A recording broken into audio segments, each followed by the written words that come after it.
All right, guys. I went to, I'm not going to say the name of this gun store, but I went out to the one in Washington, PA that I always rant and rave about.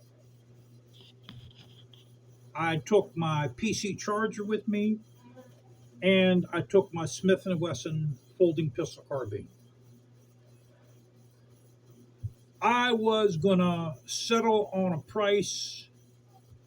I was looking for $800 for the pair. I was gonna go as low as maybe 650 because we could have used the money. I mean, we don't need it, but we could have used it when we go on vacation. So I went in carrying both firearms in there, put them on a counter. There was a young kid behind a counter. He opened up the PC charger first. I had my forearm grip on it. He opened it up. As soon as he seen that, he said, "This is a felony. I can't even have this in a store because the forearm grip, I forgot to take it off." So I said, "Well, you could take that off. There's just one Allen head screw holding it on." Boxed it back up, and he said, "Okay, let me take a look at this one, the folding pistol carbine. How much do you want for this?" And I said, "Well, I'd like to get half its value. I understand you're going to make some money on it." "All right, let me go back. Let me go back and talk to the boss." Went back. He didn't even check the gun to see if it was loaded. Picked it out of the case, went back, come out and said, "We have one up there. We're not interested in either one of them." Which, I'll be honest with you, that blew my mind. Because in the past, guys, any firearm I brought to them, they bought it. Any firearm. I even had a revolver rifle once. It was 22 LR, 22 long rifle. It was like an antique looking carbine revolver rifle. They bought that. They bought anything I had.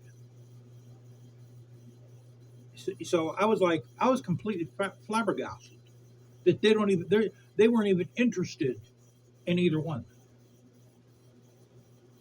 So, it's just as good because anytime you sell guns, you're going to lose a lot of money.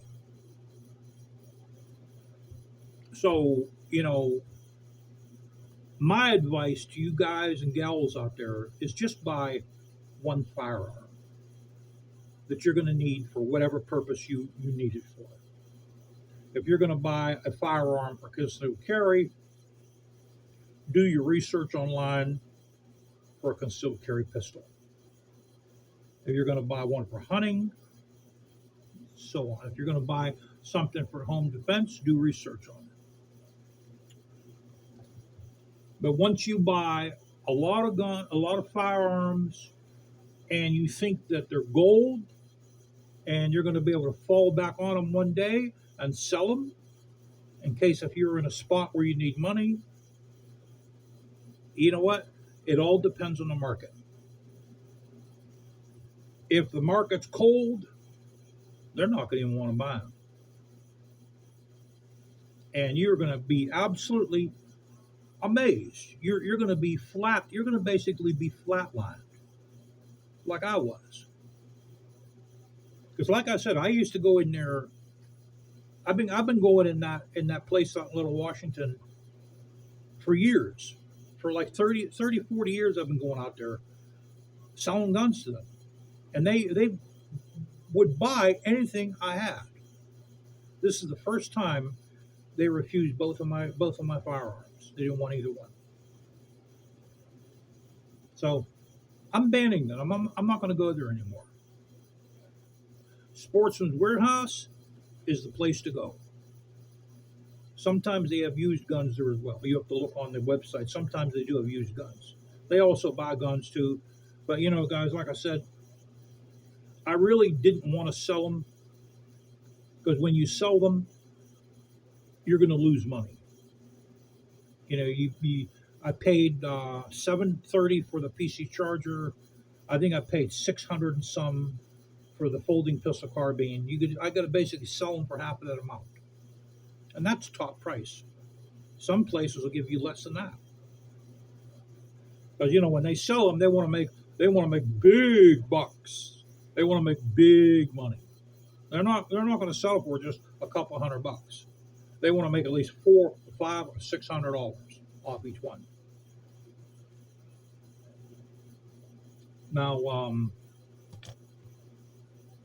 maybe the kid I got behind the counter, maybe he didn't know what he was talking about, or possibly, I don't even think he went back and talked to the boss.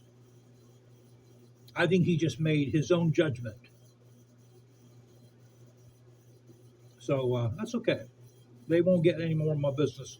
There has been a lot of people that complained about them being disrespectful to customers, and I didn't believe them. I'm sort of believing that now, that maybe these people were right. So, also, I got, I'm going to have to show you guys when this is all hooked up. This is a dome light for the Wrangler. Almost blind me, guys. See, it's got we're at 40% right now. This battery also comes out of this too. And it's rechargeable. Right now I got it charging off my computer, or you can charge this off of a power bank, or this will even recharge off of the, I have a place in a mini car. A lot of vehicles have places where you can plug in a USB. And like I said, it has the percentage there. Shows like a little battery bar. Press this button here.